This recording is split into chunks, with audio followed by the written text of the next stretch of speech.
third thing I heard the composers say was something about the ear. They were really grateful for how their ear was developed. And you know, as soon as I say this, I know there's a bit of a cloud that could descend upon the room, because you might be afraid that I'm going to say, you know, teach them to play everything by ear. And I'm certainly not going to say that. If you know me, you know I'm very much about reading music. But there's nothing wrong with playing by ear, and some things by ear. I'm not saying everything.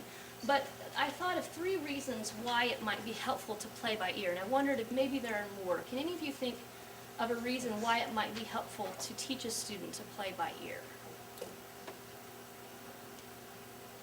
It's the cloud, right? Maybe to internalize the sound. Okay, internalize the sound a little bit more instead of always looking at the music. Yeah, very good.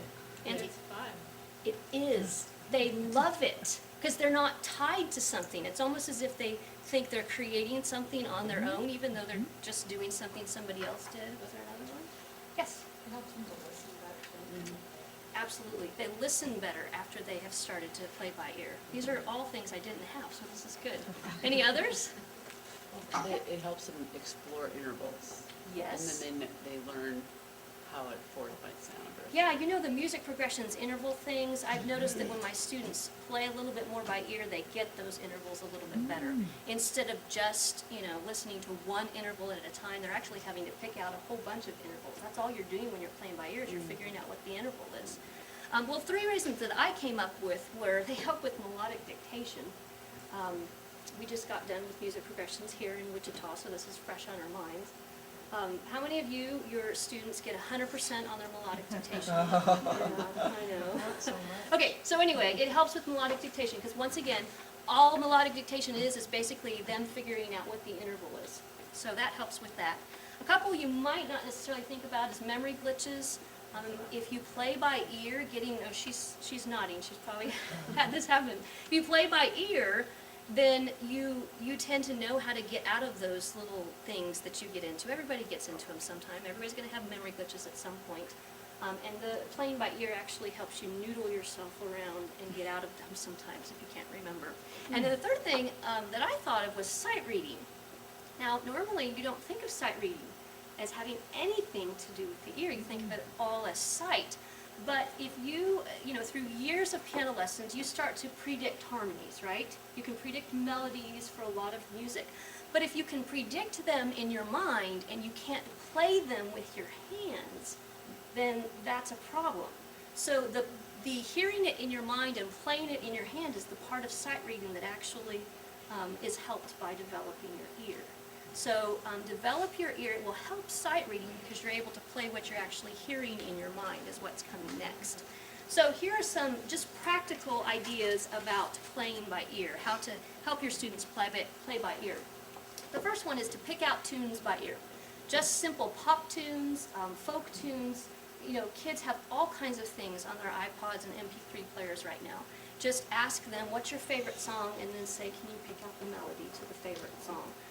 I will say that Philip Keverin validated my point on this. He just said, he talked about how beneficial it was for him because he picked out pop tunes when he was a student. He also transcribed them, which is great. I don't have my students do that, but he picked them out and transcribed them. And if you know about his orchestrations and his writing, you know he's just a fabulous composer and a wonderful orchestrator. So that's one thing that you can do. Something I just recently used in my studio was I had almost all of my students pick out the song Happy Birthday. And Tony showed us last night how important it is that you know how to play Happy Birthday, because somebody's going to ask you to play Happy Birthday for Aunt Susie's birthday, right? So just teach them how to play Happy Birthday. And then, of course, along with that is teach them to harmonize it by ear. In, what is it, Nancy, level 5 of music progressions they have to do this? 5 or 6? Something. 5? 6. Okay. Well, if they suddenly have to do that and they've never done it before, it is a little bit of a problem. So why not teach them from the very beginning to harmonize it by ear?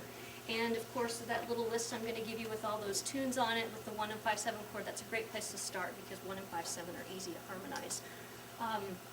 Along with harmonizing by ears, I would just say that after you teach them the 1/4 and the 5/7 chord, why not teach them secondary chords and tell them You know, once again, if you teach Twinkle Twinkle Little Star to a teenager, they're very offended because it's really easy and it sounds boring.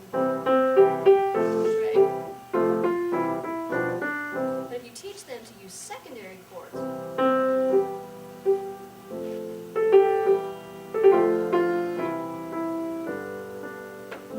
it's much more interesting. So just teach them how to substitute secondary chords for the primary chords. And then, of course, quartal and quintal harmonies, you can even get into that with students who are interested, and also whole tone harmonies and things like that. The last point is, well, let me say this first before I put it out. Over half of the composers that emailed me said something about this. And so I have to put it in, and I believe in it. It's not that I don't believe in it, but it might scare some of us. Encourage jazz. Over half of them said something about jazz. Some of them talked about how it helped them improvise melodies better. Some of them talked about how it helped them compose outside of the box better. Some of them talked about how it introduced them to new harmonies, new possibilities. But over half of them talked about jazz. Now, I am not a good jazz player, and I think it's okay to admit that to your students. I have a couple students who are very interested, and it was very freeing to me to tell them, you know, I'm not really that great at jazz, but I will help you with it as much as I can.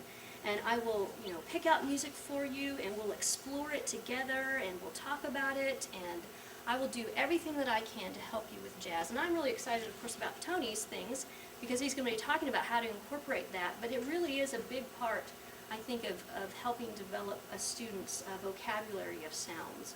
So encouraging jazz, I think, is an important thing that we can do for our students.